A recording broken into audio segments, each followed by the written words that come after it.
नमस्कार। Spread piece channel में आपका स्वागत है। आज हम आपको सुनाएंगे मुंशी प्रेमचंद की एक खूबसूरत कहानी, मां। आज बंदी छूटकर घर आ रहा है। करुणा ने एक दिन पहले ही घर लीप पोत रखा था। इन 3 वर्षों में उसने कठिन तपस्या करके जो 10-5 रुपये जमा कर रखे थे, वह सब पति के सत्कार और स्वागत की तैयारियों में खर्च कर दिए। पति के लिए धोतियों का नया जोड़ा लाई थी, नए कुर्ते बनवाए थे, बच्चे के लिए नए कोट और टोपी की आयोजना की थी। बार बार बच्चे को गले लगाती और प्रसन्न होती। अगर इस बच्चे ने सूर्य की भांति उदय होकर उसके अंधेरे जीवन को प्रदीप्त न कर दिया होता, तो कदाचित ठोकरों ने उसके जीवन का अंत कर दिया होता। पति के कारावास दंड के 3 ही महीने बाद इस बालक का जन्म हुआ। उसी का मुंह देख देख कर करुणा ने यह 3 साल काट दिए थे। वह सोचती, जब मैं बालक को उनके सामने ले जाऊंगी तो वह कितने प्रसन्न होंगे। उसे देखकर पहले तो चकित हो जाएंगे, फिर गोद में उठा लेंगे और कहेंगे, करुणा, तुमने यह रत्न देकर मुझे निहाल कर दिया। कैद के सारे कष्ट बालक की तोतली बातों में भूल जाएंगे। उनकी एक सरल, पवित्र, मोहक दृष्टि हृदय की सारी व्यवस्थाओं को धो डालेगी। इस कल्पना का आनंद लेकर वह फूली न समाती थी। वह सोच रही थी, आदित्य के साथ बहुत से आदमी होंगे। जिस समय वह द्वार पर पहुंचेगे, जय जयकार की ध्वनि से आकाश गूंज उठेगा। वह कितना स्वर्गीय दृश्य होगा। उन आदमियों के बैठने के लिए करुणा ने एक फटा सा टाट बिछा दिया था, कुछ पान बना दिए थे और बार बार आशामय नेत्रों से द्वार की ओर ताकती थी। पति की वह सुदृढ़, उदार, तेजपूर्ण मुद्रा बार बार आंखों में फिर जाती थी। उनकी वे बातें बार बार याद आती थीं जो चलते समय उनके मुख से निकलती थी। उनका वह धैर्य, वह आत्मबल जो पुलिस के प्रहारों के सामने भी अटल रहा था, वह मुस्कुराहट जो उस समय भी उनके अधरों पर खेल रही थी, वह आत्माभिमान जो उस समय भी उनके मुख से टपक रहा था, क्या करुणा के हृदय से कभी विस्मृत हो सकता था? उसका स्मरण आते ही करुणा के निस्तेज मुख पर आत्मगौरव की लालिमा छा गई। यही वह अवलंब था जिसने इन 3 वर्षों की घोर यातनाओं में भी उसके हृदय को आश्वासन दिया था। कितनी ही रातें फाकों से गुजरी, बहुधा घर में दीपक जलने की नौबत भी न आती थी, पर दीनता के आंसू कभी उसकी आंखों से न गिरे। आज उन सारी विपत्तियों का अंत हो जाएगा। पति के प्रगाढ़ आलिंगन में वह सब कुछ हंसकर झेल लेगी। वह अनंत निधि पाकर फिर उसे कोई अभिलाषा न रहेगी। गगनपथ का चिरगामी लपका हुआ विश्राम की ओर चला जाता था, जहां संध्या ने सुनहरा फर्श सजाया था और उज्ज्वल पुष्पों की सेज बिछा रखी थी। उसी समय करुणा को एक आदमी लाठी टेकता आता दिखाई दिया, मानो किसी जीर्ण मनुष्य की वेदना ध्वनि हो। पग पग पर रूक कर खौंसने लगता थी। उसका सिर झुका हुआ था। करुणा उसका चेहरा न देख सकती थी, लेकिन चाल ढाल से कोई बूढ़ा आदमी मालूम होता था। पर एक क्षण में जब वह समीप आ गया तो करुणा पहचान गई, वह उसका प्यारा पति ही था। किंतु शोक, उसकी सूरत कितनी बदल गई थी। वह जवानी, वह तेज, वह चपलता, वह सुगठन सब प्रस्थान कर चुका था। केवल हड्डियों का एक ढांचा रह गया था। न कोई संगी, न साथी, न यार, न दोस्त।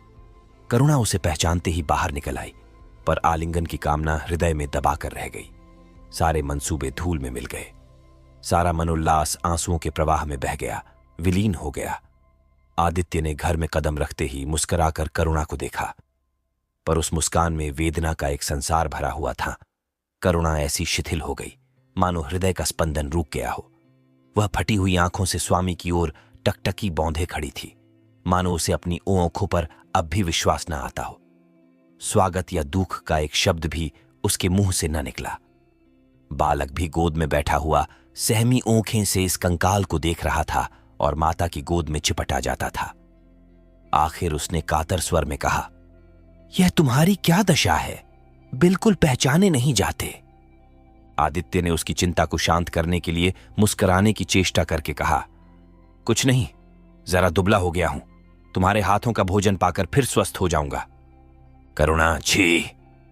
सूख कर कांटा हो गए। क्या वहां भरपेट भोजन नहीं मिला? तुम कहते थे राजनैतिक आदमियों के साथ बड़ा अच्छा व्यवहार किया जाता है, और वह तुम्हारे साथ ही क्या हो गए जो तुम्हें 8 पहर घेरे रहते थे और तुम्हारे पसीने की जगह खून बहाने को तैयार रहते थे। आदित्य की त्योरियों पर बल पड़ गए। बोले, यह बड़ा ही कटु अनुभव है करुणा। मुझे न मालूम था कि मेरे कैद होते ही लोग मेरी ओर से यूं आंखें फेर लेंगे, कोई बात भी न पूछेगा। राष्ट्र के नाम पर मिटने वालों का यही पुरस्कार है, ये मुझे न मालूम था। जनता अपने सेवकों को बहुत जल्द भूल जाती है, ये तो मैं जानता था, लेकिन अपने सहयोगी और सहायक इतने बेवफा होते हैं, इसका मुझे यह पहला ही अनुभव हुआ। लेकिन मुझे किसी से शिकायत नहीं। सेवा स्वयं अपना पुरस्कार है। मेरी भूल थी कि मैं इसके लिए यश और नाम चाहता था। करुणा, तो क्या वहां भोजन भी न मिलता था? आदित्य, यह न पूछो करुणा, बड़ी करुण कथा है। बस यही गनीमत समझो कि जीता लौट आया। तुम्हारे दर्शन बदे थे, नहीं कष्ट तो ऐसे ऐसे उठाए कि अब तक मुझे प्रस्थान कर जाना चाहिए था। मैं जरा लेटूंगा, खड़ा नहीं रहा जाता। दिन भर में इतनी दूर आया हूं। करुणा, चलकर कुछ खा लो तो आराम से लेटो। बालक को गोद में उठाकर, बाबूजी हैं बेटा, तुम्हारे बाबूजी, इनकी गोद में जाओ, तुम्हें प्यार करेंगे। आदित्य ने आंसू भरी आंखों से बालक को देखा और उनका एक एक रोम उनका तिरस्कार करने लगा। अपनी जीर्ण दशा पर उन्हें कभी इतना दुख न हुआ था। ईश्वर की असीम दया से यदि उनकी दशा संभल जाती तो वह फिर कभी राष्ट्रीय आंदोलन के समीप न जाते। इस फूल से बच्चे को यूं संसार में लाकर दरिद्रता की आग में झोंकने का उन्हें क्या अधिकार था? वह अब लक्ष्मी की उपासना करेंगे और अपना क्षुद्र जीवन बच्चे के लालन पालन के लिए अपृत कर देंगे। उन्हें इस समय ऐसा ज्ञात हुआ कि बालक उन्हें उपेक्षा की दृष्टि से देख रहा है, मानो कह रहा है, मेरे साथ आपने कौन सा कर्तव्य पालन किया। उनकी सारी कामना, सारा प्यार बालक को हृदय से लगा देने के लिए अधीर हो उठा, पर हाथ फैल न सके। हाथों में शक्ति ही न थी। करुणा बालक को लिए हुए उठी और थाली में कुछ भोजन निकल कर लाई। आदित्य ने क्षुधापूर्ण नेत्रों से थाली की ओर देखा, मानो आज बहुत दिनों के बाद कोई खाने की चीज सामने आई है। जानता था कि कई दिनों के उपवास के बाद और आरोग्य की इस गई गुजरी दशा में उसे जबान को काबू में रखना चाहिए, पर सब्र न कर सका। थाली पर टूट पड़ा और देखते देखते थाली साफ कर दी। करुणा सशंक हो गई। उसने दोबारा किसी चीज के लिए न पूछा। थाली उठाकर चली गई, पर उसका दिल कह रहा था, इतना तो कभी न खाते थे। करुणा बच्चे को कुछ खिला रही थी कि एकाएक कानों में आवाज आई, करुणा। करुणा ने आकर पूछा, क्या तुमने मुझे पुकारा है? आदित्य का चेहरा पीला पड़ गया था और सांस जोर जोर से चल रही थी। हाथों के सहारे वहीं टाट पर लेट गए थे। करुणा उनकी यह हालत देखकर घबरा गई। बोली, जाकर किसी वैद्य को बुला लाऊं? आदित्य ने हाथ के इशारे से उसे मना करके कहा, व्यर्थ है करुणा, अब तुमसे छिपाना व्यर्थ है। मुझे तपेदिक हो गया है, कई बार मरते मरते बच गया हूं। तुम लोगों के दर्शन बदे थे, इसलिए प्राण न निकलते थे। देखो प्रिय, रो मत। करुणा ने सिसकियों को दबाते हुए कहा, मैं वैद्य को लेकर अभी आती हूं। आदित्य ने फिर सिर हिलाया, नहीं करुणा, केवल मेरे पास बैठी रहो, अब किसी से कोई आशा नहीं है। डॉक्टरों ने जवाब दे दिया है। मुझे तो यह आश्चर्य है कि यहां पहुंच कैसे गया। न जाने कौन दैवी शक्ति मुझे वहां से खींच लाई। कदाचित ये इस बुझते हुए दीपक की अंतिम झलक थी। मैंने तुम्हारे साथ बड़ा अन्याय किया, इसका मुझे हमेशा दुख रहेगा। मैं तुम्हें कोई आराम न दे सका, तुम्हारे लिए कुछ न कर सका, केवल सुहाग का दाग लगाकर और एक बालक के पालन का भार छोड़कर चला जा रहा हूं। करुणा ने हृदय को दृढ़ करके कहा, तुम्हें कहीं दर्द तो नहीं है? आग बना लाऊं? कुछ बताते क्यों नहीं? आदित्य ने करवट बदलकर कहा, कुछ करने की जरूरत नहीं प्रिय, कहीं दर्द नहीं, बस ऐसा मालूम हो रहा है कि दिल बैठा जाता है, जैसे पानी में डूबा जाता हूं। जीवन की लीला समाप्त हो रही है। दीपक को बुझते हुए देख रहा हूं, कह नहीं सकता कब आवाज बंद हो जाए। जो कुछ कहना है वह कह डालना चाहता हूं, क्यों वह लालसा ले जाऊं? मेरे एक प्रश्न का जवाब दोगी? पूछूं? करुणा के मन की सारी दुर्बलता, सारा शोक, सारी वेदना मानो लुप्त हो गई और उनकी जगह उस आत्मबल का उदय हुआ जो मृत्यु पर हंसता है और विपत्ति के सांपों से खेलता है। रत्न जटित मखमली म्यान में जैसे तेज तलवार छिपी रहती है, जल के कोमल प्रवाह में जैसे असीम शक्ति छिपी रहती है, वैसे ही रमणी का कोमल हृदय साहस और धैर्य को अपनी गोद में छिपाए रहता है। क्रोध जैसे तलवार को बाहर खींच लेता है, विज्ञान जैसे जल शक्ति का उद्घाटन कर लेता है, वैसे ही प्रेम रमणी के साहस और धैर्य को प्रदीप्त कर देता है। करुणा ने पति के सिर पर हाथ रखते हुए कहा, पूछते क्यों नहीं प्यारे? आदित्य ने करुणा के हाथों के कोमल स्पर्श का अनुभव करते हुए कहा, तुम्हारे विचार में मेरा जीवन कैसा था? बधाई के योग्य। देखो, तुमने मुझसे कभी पर्दा नहीं रखा। इस समय भी स्पष्ट कहना, तुम्हारे विचार में मुझे अपने जीवन पर हंसना चाहिए या रोना चाहिए न? करुणा ने उल्लास के साथ कहा, यह प्रश्न क्यों करते हो प्रियतम? क्या मैंने तुम्हारी उपेक्षा कभी की है? तुम्हारा जीवन देवताओं का साजीवन था, निस्वार्थ, निर्लिप्त और आदर्श। विघ्न बाधाओं से तंग आकर मैंने तुम्हें कितनी ही बार संसार की ओर खींचने की चेष्टा की है, पर उस समय भी मैं मन में जानती थी कि मैं तुम्हें ऊंचे आसन से गिरा रही हूं। अगर तुम माया मोह में फंसे होते तो कदाचित मेरे मन को अधिक संतोष होता, लेकिन मेरी आत्मा को वह गर्व और उल्लास न होता जो इस समय हो रहा है। मैं अगर किसी को बड़े से बड़ा आशीर्वाद दे सकती हूं तो वह यही होगा कि उसका जीवन तुम्हारे जैसा हो। यह कहते कहते करुणा का आभाहीन मुखमंडल ज्योतिर्मय हो गया, मानो उसकी आत्मा दिव्य हो गई हो। आदित्य ने सगर्व नेत्रों से करुणा को देखकर कहा, बस अब मुझे संतोष हो गया। करुणा, इस बच्चे की ओर से मुझे कोई शंका नहीं है। मैं उसे इससे अधिक कुशल हाथों में नहीं छोड़ सकता। मुझे विश्वास है कि जीवन भर यह ऊंचा और पवित्र आदर्श सदैव तुम्हारे सामने रहेगा। अब मैं मरने को तैयार हूं। 7 वर्ष बीत गए। बालक प्रकाश अब 10 साल का रूपवान, बलिष्ठ, प्रसन्न मुख कुमार था, बल का तेज, साहसी और मनस्वी। भय तो उसे छू भी नहीं गया था। करुणा का संतप्त हृदय उसे देखकर शीतल हो जाता। संसार करुणा को अभागिनी और दीन समझे। वह कभी भाग्य का रोना नहीं रोती। उसने उन आभूषणों को बेच डाला जो पति के जीवन में उसे प्राणों से प्रिय थे, और उस धन से कुछ गायें और भैंसें मोल ले लीं। वह कृषक की बेटी थी और गोपालन उसके लिए कोई नया व्यवसाय न था। इसी को उसने अपनी जीविका का साधन बनाया। विशुद्ध दूध कहां मयस्सर होता है, सब दूध हाथों हाथ बिक जाता। करुणा को पहर रात से पहर रात तक काम में लगा रहना पड़ता, पर वह प्रसन्न थी। उसके मुख पर निराशा या दीनता की छाया नहीं, संकल्प और साहस का तेज है। उसके एक एक अंग से आत्मगौरव की ज्योति सी निकल रही है। आंखों में एक दिव्य प्रकाश है, गंभीर, अथाह और असीम। सारी वेदनाएं नम, वैधव्य का शोक और विधि का निर्मम प्रहार, सब उस प्रकाश की गहराई में विलीन हो गया है।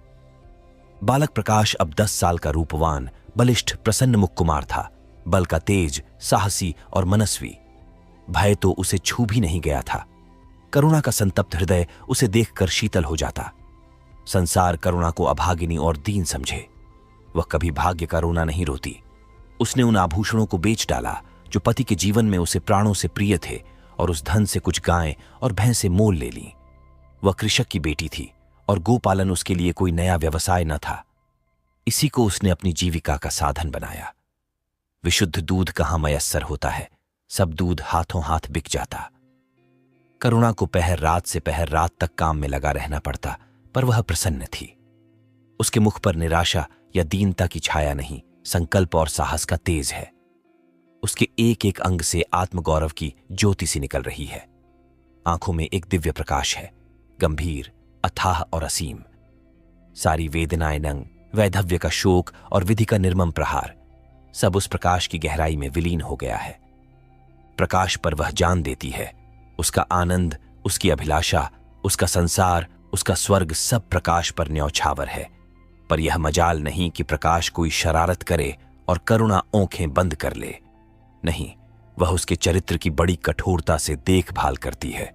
वह प्रकाश की मां नहीं, मां बाप दोनों है।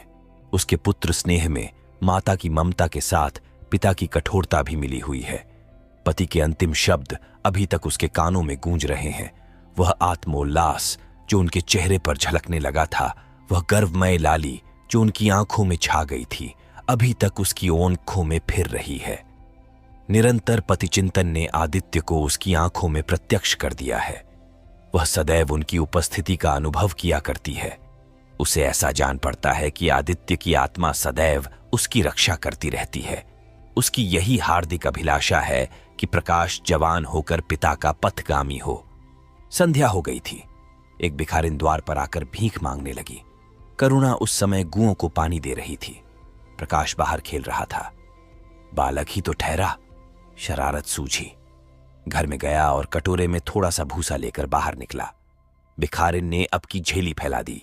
प्रकाश ने भूसा उसकी झोली में डाल दिया और जोर जोर से तालियां बजाता हुआ भागा।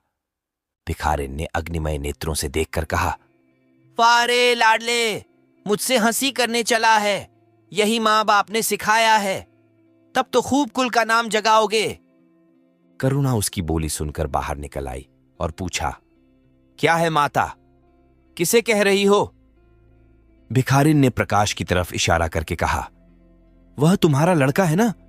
देखो, कटोरे में भूसा भरकर मेरी झोली में डाल गया है। चुटकी भर आटा था, वह भी मिट्टी में मिल गया। कोई इस तरह दुखियों को सताता है? सबके दिन एक से नहीं रहते। आदमी को घमंड न करना चाहिए।" करुणा ने कठोर स्वर में पुकारा, "प्रकाश?" प्रकाश लज्जित न हुआ। अभिमान से सिर उठाए हुए आया और बोला, "वह हमारे घर भीख क्यों मांगने आई है? कुछ काम क्यों नहीं करती?" करुणा ने उसे समझाने की चेष्टा करके कहा, "शर्म नहीं आती? उल्टे और आंख दिखाते हो। प्रकाश, शर्म क्यों आए? यह क्यों रोज भीख मांगने आती है? हमारे यहां क्या कोई चीज मुफ्त आती है? करुणा, तुम्हें कुछ न देना था तो सीधे से कह देते। जाओ, तुमने ये शरारत क्यों की? प्रकाश, उनकी आदत कैसे छूटती?" करुणा ने बिगड़कर कहा, "तुम अब पिटोगे मेरे हाथों?" "प्रकाश, पिटूंगा क्यों? आप जबरदस्ती पीटेंगी? दूसरे मुल्कों में अगर कोई भीख मांगे तो कैद कर लिया जाए, ये नहीं कि उल्टे भिखमंगों को और शह दी जाए। करुणा, जो अपंग है वह कैसे काम करे? प्रकाश, तो जाकर डूब मरे, जिंदा क्यों रहती है?" करुणा निरुत्तर हो गई। बुढ़िया को तो उसने आटा दाल देकर विदा किया, किंतु प्रकाश का कुतर्क उसके हृदय में फोड़े के समान टीसता रहा। उसने यह दृष्टता, यह अभिनय कहां सीखी? रात को भी उसे बार बार यही ख्याल सताता रहा। आधी रात के समीप एकाएक प्रकाश की नींद टूटी। लालटेन जल रही है और करुणा बैठी रो रही है। उठ बैठा और बोला, "अम्मा, अभी तुम सोई नहीं?" करुणा ने मुंह फेर कर कहा, "नींद नहीं आई। तुम कैसे जग गए? प्यास तो नहीं लगी है?" प्रकाश, "नहीं अम्मा, न जाने क्यों आंख खुल गई। मुझसे आज बड़ा अपराध हुआ अम्मा।" करुणा ने उसके मुख की ओर स्नेह के नेत्रों से देखा। "प्रकाश, मैंने आज बुढ़िया के साथ बड़ी नटखट की। मुझे क्षमा करो, फिर कभी ऐसी शरारत न करूंगा।" यह कहकर रोने लगा। करुणा ने स्नेहार्द्र होकर उसे गले लगा लिया और उसके कपोलों का चुंबन करके बोली, "बेटा, मुझे खुश करने के लिए यह कह रहे हो या तुम्हारे मन में सचमुच पछतावा हो रहा है?" प्रकाश ने सिसकते हुए कहा, "नहीं अम्मा, मुझे दिल से अफसोस हो रहा है। अब की वह बुढ़िया आएगी तो मैं उसे बहुत से पैसे दूंगा।" करुणा का हृदय मतवाला हो गया। ऐसा जान पड़ा आदित्य सामने खड़े बच्चे को आशीर्वाद दे रहे हैं और कह रहे हैं, "करुणा, क्षोभ मत कर, प्रकाश अपने पिता का नाम रोशन करेगा। तेरी संपूर्ण कामनाएं पूरी हो जाएंगी।" लेकिन प्रकाश के कर्म और वचन में मेल न था और दिनों के साथ उसके चरित्र का अंग प्रत्यक्ष होता जाता था। ज़हीन था ही, विश्वविद्यालय से उसे वजीफे मिलते थे। करुणा भी उसकी यथेष्ट सहायता करती थी, फिर भी उसका खर्च पूरा न पड़ता था। वह मितव्ययता और सरल जीवन पर विद्वत्ता से भरे हुए व्याख्यान दे सकता था, पर उसका रहन सहन फैशन के अंधभक्तों से जौ भर घट करना था। प्रदर्शन की धुन उसे हमेशा सवार रहती थी। उसके मन और बुद्धि में निरंतर द्वंद्व होता रहता था। मन जाति की ओर था, बुद्धि अपनी ओर। बुद्धि मन को दबाए रहती थी। उसके सामने मन की एक न चलती थी। जाति सेवा ऊसर की खेती है, वहां बड़े से बड़ा उपहार जो मिल सकता है वह है गौरव और यश, पर वह भी स्थायी नहीं, इतना अस्थिर कि क्षण में जीवन भर की कमाई पर पानी फिर सकता है। अतएव उसका अंतकरण अनिवार्य वेग के साथ विलासमय जीवन की ओर झुकता था, यहां तक कि धीरे धीरे उसे त्याग और निग्रह से घृणा होने लगी। वह दुर्वस्था और दरिद्रता को हेय समझता था। उसके हृदय न था, भाव न थे, केवल मस्तिष्क था। मस्तिष्क में दर्द कहां? वहां तो तर्क हैं, मंसूबे हैं। सिंध में बाढ़ आई, हजारों आदमी तबाह हो गए। विद्यालय ने वहां एक सेवा समिति भेजी। प्रकाश के मन में द्वंद्व होने लगा, जाऊं या न जाऊं। इतने दिनों अगर वह परीक्षा की तैयारी करे तो प्रथम श्रेणी में पास हो। चलते समय उसने बीमारी का बहाना कर दिया। करुणा ने लिखा, तुम सिंध न गए, इसका मुझे दुख है। तुम बीमार रहते हुए भी वहां जा सकते थे। समिति में चिकित्सक भी तो थे। प्रकाश ने पत्र का उत्तर न दिया। उड़ीसा में अकाल पड़ा। प्रजा मक्खियों की तरह मरने लगी। कांग्रेस ने पीड़ितों के लिए एक मिशन तैयार किया। उन्हीं दिनों विद्यालयों ने इतिहास के छात्रों को ऐतिहासिक खोज के लिए लंका भेजने का निश्चय किया। करुणा ने प्रकाश को लिखा, तुम उड़ीसा जाओ। किंतु प्रकाश लंका जाने को लालायित था। वह कई दिन इसी दुविधा में रहा। अंत को सीलोन ने उड़ीसा पर विजय पाई। करुणा ने अब की उसे कुछ न लिखा, चुपचाप रोती रही। सीलोन से लौटकर प्रकाश छुट्टियों में घर गया। करुणा उससे खींची खींची रही। प्रकाश मन में लज्जित हुआ और संकल्प किया कि अब की कोई अवसर आया तो अम्मा को अवश्य प्रसन्न करूंगा। ये निश्चय करके वह विद्यालय लौटा। लेकिन यहां आते ही फिर परीक्षा की फिक्र सवार हो गई।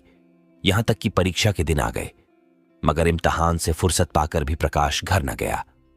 विद्यालय के एक अध्यापक काश्मीर सैर करने जा रहे थे। प्रकाश उन्हीं के साथ काश्मीर चल खड़ा हुआ। जब परीक्षा फल निकला और प्रकाश प्रथम आया, तब उसे घर की याद आई। उसने तुरंत करुणा को पत्र लिखा और अपने आने की सूचना दी। माता को प्रसन्न करने के लिए उसने 2-4 शब्द जाति सेवा के विषय में भी लिखे। अब मैं आपकी आज्ञा का पालन करने को तैयार हूं। मैंने शिक्षा संबंधी कार्य करने का निश्चय किया है। इसी विचार से मैंने वह विशिष्ट स्थान प्राप्त किया है। हमारे नेता भी तो विद्यालयों के आचार्यों ही का सम्मान करते हैं। अभी वक्त इन उपाधियों के मोह से वे मुक्त नहीं हुए हैं। हमारे नेता भी योग्यता, सदुत्साह, लगन का उतना सम्मान नहीं करते जितना उपाधियों का। अब मेरी इज्जत करेंगे और जिम्मेदारी को काम सौंपेंगे जो पहले मांगे भी न मिलता। करुणा की आस फिर बंधी। विद्यालय खुलते ही प्रकाश के नाम रजिस्ट्रार का पत्र पहुंचा। उन्होंने प्रकाश का इंग्लैंड जाकर विद्याभ्यास करने के लिए सरकारी वजीफे की मंजूरी की सूचना दी थी। प्रकाश पत्र हाथ में लिए हर्ष के उन्माद में जाकर मां से बोला, अम्मा, मुझे इंग्लैंड जाकर पढ़ने के लिए सरकारी वजीफा मिल गया। करुणा ने उदासीन भाव से पूछा, तो तुम्हारा क्या इरादा है? प्रकाश, मेरा इरादा? ऐसा अवसर पाकर भला कौन छोड़ता है? करुणा, तुम तो स्वयंसेवकों में भर्ती होने जा रहे थे। प्रकाश, तो आप समझती हैं स्वयंसेवक बन जाना ही जाति सेवा है। मैं इंग्लैंड से आकर भी तो सेवा कार्य कर सकता हूं। और अम्मा, सच पूछो तो एक मजिस्ट्रेट अपने देश का जितना उपकार कर सकता है उतना 1000 स्वयंसेवक मिलकर भी नहीं कर सकते। मैं तो सिविल सर्विस की परीक्षा में बैठूंगा और मुझे विश्वास है कि सफल हो जाऊंगा। करुणा ने चकित होकर पूछा, तो क्या तुम मजिस्ट्रेट हो जाओगे? प्रकाश, सेवा भाव रखने वाला एक मजिस्ट्रेट कांग्रेस के 1000 सभापतियों से ज्यादा उपकार कर सकता है। अखबारों में उसकी लंबी लंबी तारीफें न छपेंगी, उसकी वक्तृताओं पर तालियां न बजेंगी, जनता उसके जुलूस की गाड़ी न खींचेगी और न विद्यालयों के छात्र उसको अभिनंदन पत्र देंगे। पर सच्ची सेवा मजिस्ट्रेट ही कर सकता है। करुणा ने आपत्ति के भाव से कहा, लेकिन यही मजिस्ट्रेट तो जाति के सेवकों को सजाएं देते हैं, उन पर गोलियां चलाते हैं। प्रकाश, अगर मजिस्ट्रेट के हृदय में परोपकार का भाव है तो वह नरमी से वही काम करता है जो दूसरे गोलियां चलाकर भी नहीं कर सकते। करुणा, मैं यह नहीं मानूंगी। सरकार अपने नौकरों को इतनी स्वाधीनता नहीं देती। वह एक नीति बना देती है और हर एक सरकारी नौकर को उसका पालन करना पड़ता है। सरकार की पहली नीति यह है कि वह दिन दिन अधिक संगठित और दृढ़ हो। इसके लिए स्वाधीनता के भावों का दमन करना जरूरी है। अगर कोई मजिस्ट्रेट इस नीति के विरुद्ध काम करता है तो वह मजिस्ट्रेट न रहेगा। वह हिंदुस्तानी था जिसने तुम्हारे बाबूजी को जरा सी बात पर 3 साल की सजा दे दी। इसी सजा ने उनके प्राण लिए बेटा। मेरी इतनी बात मानो, सरकारी पदों पर न गिरो। मुझे यह मंजूर है कि तुम मोटा खाकर और मोटा पहनकर देश की कुछ सेवा करो, इसके बदले कि तुम हाकिम बन जाओ और शान से जीवन बिताओ।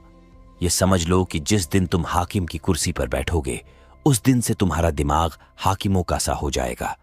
तुम यही चाहेगे कि अफसरों में तुम्हारी नेकनामी और तरक्की हो। एक गमवारू मिसाल लो।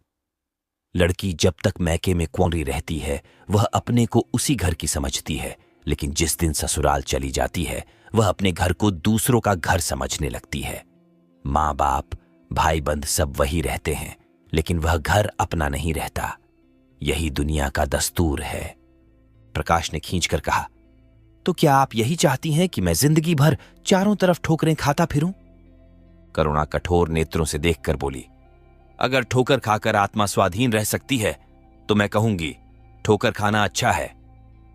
प्रकाश ने निश्चयात्मक भाव से पूछा, तो आपकी यही इच्छा है? करुणा ने उसी स्वर में उत्तर दिया, हां, मेरी यही इच्छा है।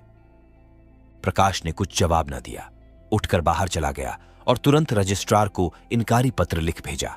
मगर उसी क्षण से मानो उसके सिर पर विपत्ति ने आसन जमा लिया। विरक्त और विमन अपने कमरे में पड़ा रहता, न कहीं घूमने जाता, न किसी से मिलता। मुंह लटकाए भीतर आता और फिर बाहर चला जाता। यहां तक महीना गुजर गया। न चेहरे पर वह लाली रही, न वह ओज। आंखें अनाथों के मुख की भांति याचना से भरी हुई। ओठ हंसना भूल गए। मानो उन इनकारी पत्र के साथ उसकी सारी सजीवता और चपलता, सारी सरलता विदा हो गई। करुणा उसके मनोभाव समझती थी और उसके शोक को भुलाने की चेष्टा करती थी, पर रूठे देवता प्रसन्न न होते थे। आखिर एक दिन उसने प्रकाश से कहा, बेटा, अगर तुमने विलायत जाने की ठान ही ली है तो चले जाओ, मना न करूंगी। मुझे खेद है कि मैंने तुम्हें रोका। अगर मैं जानती कि तुम्हें इतना आघात पहुंचेगा तो कभी न रोकती। मैंने तो केवल इस विचार से रोका था कि तुम्हें जाति सेवा में मग्न देखकर तुम्हारे बाबूजी की आत्मा प्रसन्न होगी। उन्होंने चलते समय यही वसीयत की थी। प्रकाश ने रूखाई से जवाब दिया, अब क्या जाऊंगा, इनकारी खत लिख चुका। मेरे लिए कोई अब तक बैठा थोड़े ही होगा। कोई दूसरा लड़का चुन लिया होगा और फिर करना ही क्या है। जब आपकी मर्जी है कि गांव गांव की खाक छानता फिरूं तो वही सही। करुणा का गर्व चूर चूर हो गया। इस अनुमति से उसने बाधा का काम लेना चाहा था, पर सफल न हुई। बोली, अभी कोई न चुना गया होगा, लिख दो, मैं जाने को तैयार हूं। प्रकाश ने झुंझलाकर कहा, अब कुछ नहीं हो सकता। लोग हंसी उड़ाए नंगे। मैंने तय कर लिया है कि जीवन को आपकी इच्छा के अनुकूल बनाऊंगा। करुणा, तुमने अगर शुद्ध मन से यह इरादा किया होता तो यूं न रहते। तुम मुझसे सत्याग्रह कर रहे हो। अगर मन को दबाकर मुझे अपनी राह का कांटा समझकर तुमने मेरी इच्छा पूरी भी की तो क्या? मैं तो जब जानती कि तुम्हारे मन में आप ही आप सेवा का भाव उत्पन्न होता। तुम आप ही रजिस्ट्रार साहब को पत्र लिख दो। प्रकाश, अब मैं नहीं लिख सकता। तो इसी शोक में तने बैठे रहोगे? लाचारी है। करुणा ने और कुछ न कहा। जरा देर में प्रकाश ने देखा कि वह कहीं जा रही है, मगर वह कुछ बोला नहीं। करुणा के लिए बाहर आना जाना कोई असाधारण बात न थी, लेकिन जब संध्या हो गई और करुणा न आई तो प्रकाश को चिंता होने लगी। अम्मा कहाँ गईं? यह प्रश्न बार बार उसके मन में उठने लगा। प्रकाश सारी रात द्वार पर बैठा रहा। भांति भांति की शंकाएं मन में उठने लगीं। उसे अब याद आया, चलते समय करुणा कितनी उदास थी, उसकी आंखें कितनी लाल थीं। ये बातें प्रकाश को उस समय क्यों न नजर आई? वह क्यों स्वार्थ में अंधा हो गया था? हां, अब प्रकाश को याद आया। माता ने साफ सुथरे कपड़े पहने थे, उनके हाथ में छतरी भी थी। तो क्या वह कहीं बहुत दूर गई है? किससे पूछे? अनिष्ट के भय से प्रकाश रोने लगा। श्रावण की अंधेरी भयानक रात थी। आकाश में श्याम मेघमालाएं भीषण स्वप्न की भांति छाई हुई थीं। प्रकाश रह रहकार आकाश की ओर देखता था, मानो करुणा उन्हीं मेघमालाओं में छिपी बैठी है। उसने निश्चय किया, सवेरा होते ही मां को खोजने चलूंगा। और अगर किसी ने द्वार खटखटाया। प्रकाश ने दौड़कर खोल तो देखा करुणा खड़ी है। उसका मुखमंडल इतना खोया हुआ, इतना करुण था, जैसे आज ही उसका सुहाग उठ गया है, जैसे संसार में अब उसके लिए कुछ नहीं रहा, जैसे वह नदी के किनारे खड़ी अपनी लदी हुई नाव को डूबते देख रही है और कुछ कर नहीं सकती। प्रकाश ने अधीर होकर पूछा, अम्मा कहां चली गई थी? बहुत देर लगाई? करुणा ने भूमि की ओर ताकते हुए जवाब दिया, एक काम से गई थी, देर हो गई। ये कहते हुए उसने प्रकाश के सामने एक बंद लिफाफा फेंक दिया। प्रकाश ने उत्सुक होकर लिफाफा उठा लिया। ऊपर ही विद्यालय की मुहर थी। तुरंत ही लिफाफा खोलकर पढ़ा। हल्की सी लालिमा चेहरे पर दौड़ गई। पूछा, यह तुम्हें कहां मिल गया अम्मा? करुणा, तुम्हारे रजिस्ट्रार के पास से लाई हूं। क्या तुम वहां चली गई थी? और क्या करती? कल तो गाड़ी का समय न था, मोटर ले ली थी। प्रकाश एक क्षण तक मौन खड़ा रहा, फिर कुंठित स्वर में बोला, जब तुम्हारी इच्छा नहीं है तो मुझे क्यों भेज रही हो? करुणा ने विरक्त भाव से कहा, इसलिए कि तुम्हारी जाने की इच्छा है।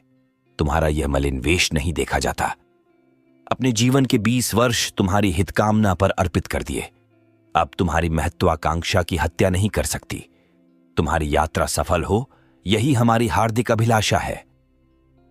करुणा का कंठ रूंध गया और कुछ न कह सकी। प्रकाश उसी दिन से यात्रा की तैयारियां करने लगा। करुणा के पास जो कुछ था वह सब खर्च हो गया।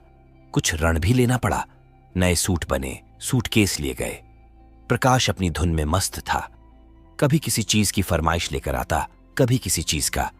करुणा इस एक सप्ताह में इतनी दुर्बल हो गई है, उसके बालों पर कितनी सफेदी आ गई है, चेहरे पर कितनी झुर्रियां पड़ गई हैं, यह उसे कुछ न नजर आता। उसकी आंखों में इंग्लैंड के दृश्य समाये हुए थे। महत्वाकांक्षा आंखों पर पर्दा डाल देती है। प्रस्थान का दिन आया। आज कई दिनों के बाद धूप निकली थी। करुणा स्वामी के पुराने कपड़ों को बाहर निकाल रही थी। उनकी गाढ़े की चादरें, खद्दर के कुर्ते, पाजामे और लिहाफ अभी तक संदूक में संचित थे।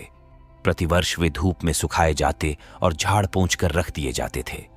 करुणा ने आज फिर उन कपड़ों को निकाला, मगर सुखाकर रखने के लिए नहीं, गरीबों में बांट देने के लिए। वह आज पति से नाराज है। वह लुटिया, डोर और घड़ी जो आदित्य की चिरसंगिनी थीं और जिनकी 20 वर्ष से करुणा ने उपासना की थी, आज निकालकर आंगन में फेंक दी गई। वह झोली जो बरसों आदित्य के कंधों पर आरूढ़ रह चुकी थी, आप कूड़े में डाल दी गई। वह चित्र जिसके सामने 20 वर्ष से करुणा सिर झुकाती थी, आज वही निर्दयता से भूमि पर डाल दिया गया। पति का कोई स्मृति चिन्ह वह अब अपने घर में नहीं रखना चाहती।